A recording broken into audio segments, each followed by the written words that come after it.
Vendredi 13 octobre 1307.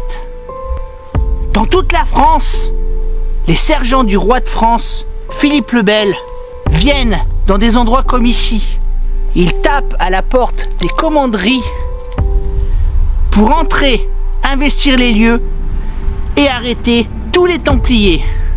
Aujourd'hui, nous allons évoquer la dernière affaire de Philippe le Bel, l'arrestation et le procès des Templiers. Vous êtes avec moi? C'est après ça.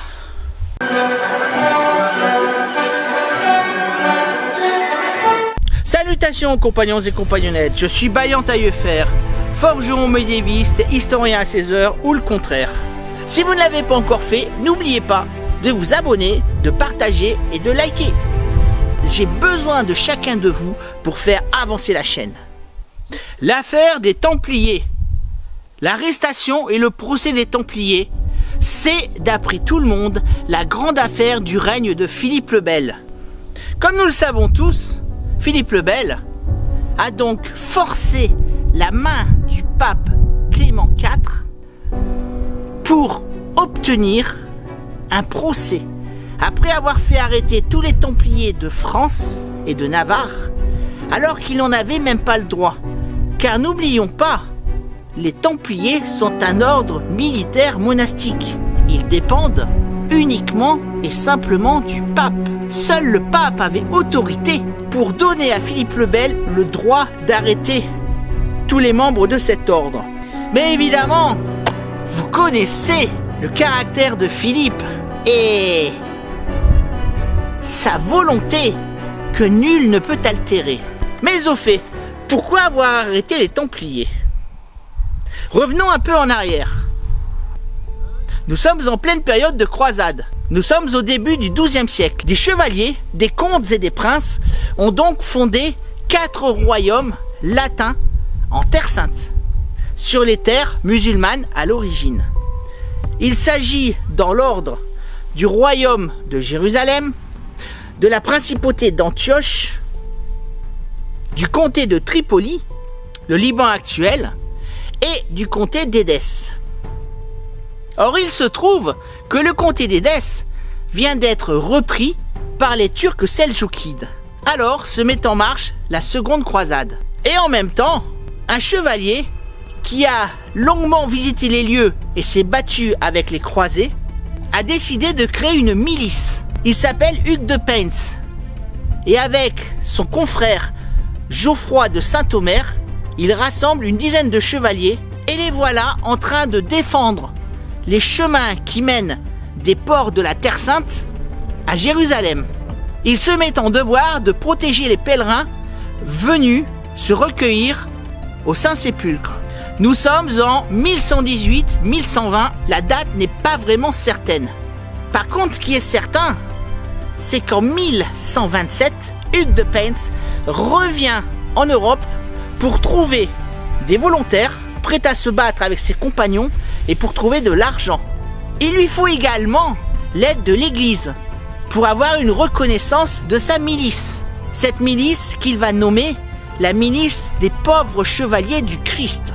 Mais Hugues de Payns est excessivement malin. Il décide d'aller voir la personnalité la plus révérée du monde occidental chrétien à cette époque. J'ai nommé Bernard de Clairvaux. Bernard de Clairvaux, mais oui, vous le connaissez. C'est lui, l'artisan de la création de l'ordre de Cîteaux, les moines cisterciens.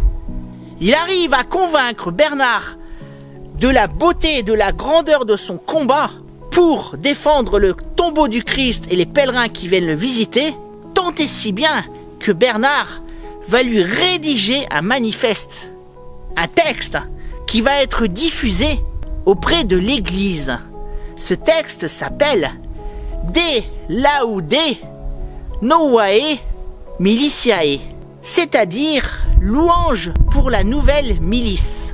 Et fait assez extraordinaire, cette louange va permettre aux Templiers de tuer et de massacrer tous les païens, c'est-à-dire les musulmans, qui se mettraient en route pour à la fois asticoter les pèlerins venus en pèlerinage à Jérusalem et s'en prendre aux biens de l'Église en Terre Sainte.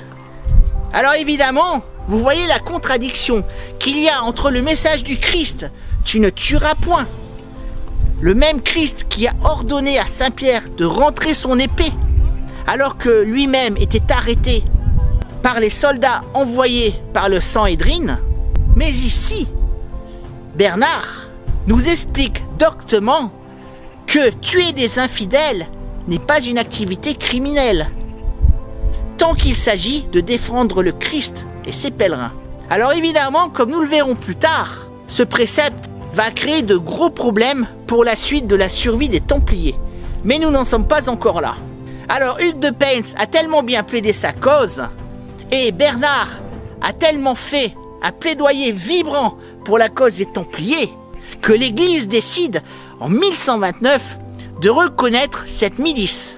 Et plus tard, le pape fera la même chose au Concile du Latran en 1139 avec sa bulle De Omnes Optimum. L'ordre du Temple était né. Alors pourquoi l'ordre du Temple? Simplement parce que quand Hugues de Payns est revenu à Jérusalem, le roi latin de l'époque, Baudouin II, a décidé de leur octroyer une partie de l'ancien temple de Jérusalem. Ils vont donc s'y installer, et c'est pour ça que de pauvres chevaliers du Christ, on les appellera plus simplement Templiers. Alors pour faire simple, l'ordre va se développer de façon exponentielle. Il va recevoir de nombreuses candidatures de jeunes chevaliers désirant partir à l'aventure et désirant œuvrer pour le salut de leur âme et pour la défense du Christ. Et il va également recevoir des dons de toute nature. Cela pourrait être des sommes d'argent, des terres et même des successions de nobles qui, sur leur lit de mort, vont accepter l'entrée dans le temple et vont donc céder tous leurs biens à l'ordre. Alors l'ordre des Templiers, c'est quoi exactement? En France, on estime qu'il y a à peu près 1200 commanderies, comme celle qui se trouve derrière moi. Une commanderie au nord du Tarn. Et une commanderie, c'est quoi exactement? C'est un domaine foncier que les Templiers vont développer afin de produire des richesses de par leur récolte. La commanderie, ça peut être un ensemble de biens fonciers constituant ce que l'on appelle un enclos lorsqu'il s'agit de villes, tels que l'enclos du Temple à Paris. Il peut s'agir de maisons fortes, ou il peut s'agir de véritables châteaux, comme ici, entourés de terres. Ces terres vont être exploitées par les Templiers eux-mêmes. Ils vont être mis en bail amphithéotique que des familles de paysans vont exploiter en échange de corvées, de cens et d'impôts. Alors il va être exploité directement par les Templiers et par des serfs ou des esclaves morts. Il y a 3 sortes de Templiers. Les chapelains, qui sont des prêtres et qui se dédient à la prière.